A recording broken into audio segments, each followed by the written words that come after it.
Chess is to humans as Bitcoin is to computers. Bitcoin and chess are one and the same, sort of. Let's mine deep.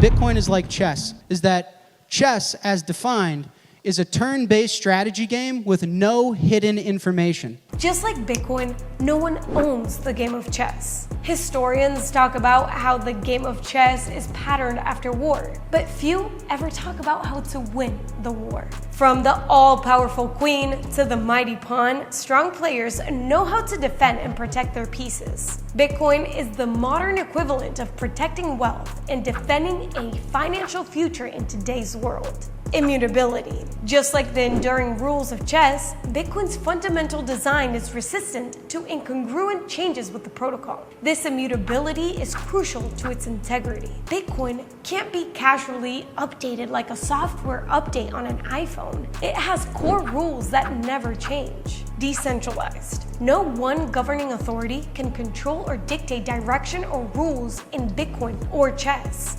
Grandmasters in chess tournaments can't alter the rules of chess, and miners can't dictate the rules of Bitcoin. Transparency. There are no hidden moves in chess. Both players see all the same information about the same game at the same time. Blockchain transactions work the same way. Each transaction is recorded in a distributed ledger, just like the touch move in chess. Once you make a Bitcoin transaction, neither party nor anyone else can change the permanent record. Any chess game played in public is archived and available for review and to study later. Although transactions on the blockchain may be anonymous, the accounting ledger on which they take place is not. Accountability. Chess forces you to deal with the consequences of your actions. Just like there are no password resets or phone a bank for your lost Bitcoin key, and Magnus Carlsen isn't going to let you take your move back. Chess and Bitcoin transcend borders. If you know how to play chess, you have the network effect of the entire chess community around the globe. So you can play chess with any other chess player. The last 20 years have shown what a distributed network, the internet, based on a common protocol, TCP/IP, can do.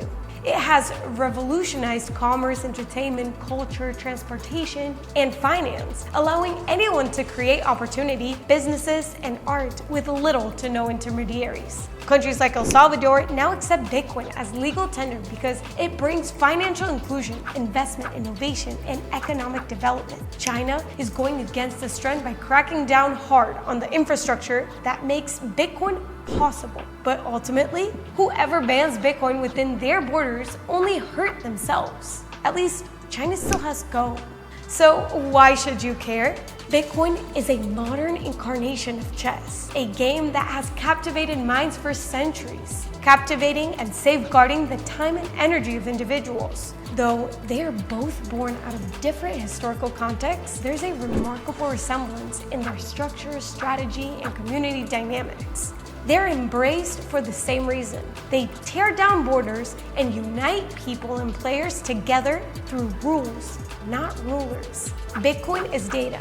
Chess is data. Both require foresight, adaptability, and a deep understanding of complex systems to succeed. So who wants to match me in a game of chess?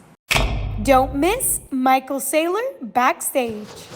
You recently started saying that the story about MicroStrategy and how Bitcoin was the last lifeline and lifeboat.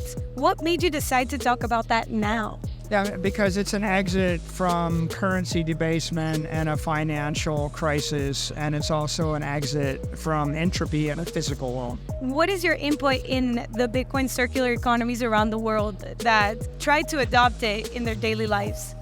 Well, I mean, I think Bitcoin is an economic foundation or capital foundation for every economy. So I would suggest that everyone use Bitcoin as their savings account. And then when you want to spend money in Argentina or Turkey, you just convert the day of into the local currency. So I expect over time you'll see a lot of balance between stable coins and local currency and long-term capital assets like Bitcoin. And you need both if you're going to be successful. So is the Lightning Network a perfect scaling solution for Bitcoin? Do you see multiple layer 2 technologies for Bitcoin? I think that Bitcoin's an open protocol, so Lightning is the best known and it's in flux. And I think it's a good solution, but I think that there'll be a lot of competition And there'll be lots of other people offering layer 2 protocols, and I applaud all of that innovation. I think it'll take us to a better place. And will we see hyper-Bitcoinization, or what needs to happen in order for us to see it? I expect Bitcoin to increase to the point where it's somewhere between 7 and 20% of all the world's assets. But I think that there will still be a world with other assets. There will still be currencies and bonds and equities and property. And in that particular world, I think we'd maximize the productivity and the wealth and the prosperity of everybody involved. I think that Bitcoin is going to grow until it's the principal monetary index of the world and everybody is going to use it as their cost of capital. I think that'll be hyper-Bitcoinization. And what are your thoughts on Bitcoin being on the ballot this year in multiple countries around the world, not just in the US? I think it's hard to get elected if you're not in favor of Bitcoin, so I think it's a very powerful political issue. And I think it's a sign of the maturation of the asset class that now it's an issue that people are thinking about. So it's a really good thing. A lot of people are trapped in the existing system. And so if you want all of your families and institutions and corporations to be saved, then we need to integrate Bitcoin into the systems that they're dependent upon. I think that Bitcoin will be a 1,000x more successful if it's integrated into the world as opposed to apart from the world.